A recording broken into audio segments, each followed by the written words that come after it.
6th of September 2022. This is Haltianpolku 21 sticky shape, but we don't have to go to the sticky spear. Yeah. And this was badly replaced by Schindler in 2020, but it was originally built in 1991. And if you were here 3 years back, do you remember what the electric was here? Schindler S. Schindler's. Yes. Yes. Right, I see. There are 7 floors here. It's in brace 002, 007, 1279 in best is 7 persons of 525 grams, 535. It will be inspected this year in 2022. So you can watch the video that you filmed before Calculator 86 filmed. Yeah. From before the replacement. But these lights are a little bit peculiar. Yeah. Yeah, but different.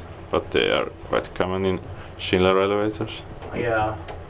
But this type when they like this I've seen almost. No, I have seen it several times. But I haven't seen exactly these yet.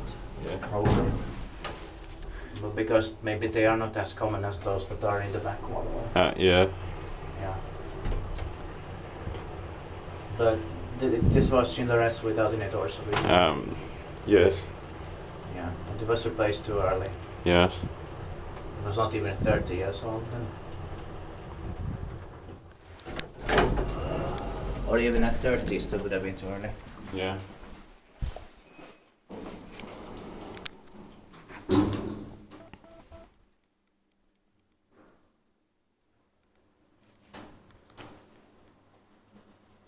That's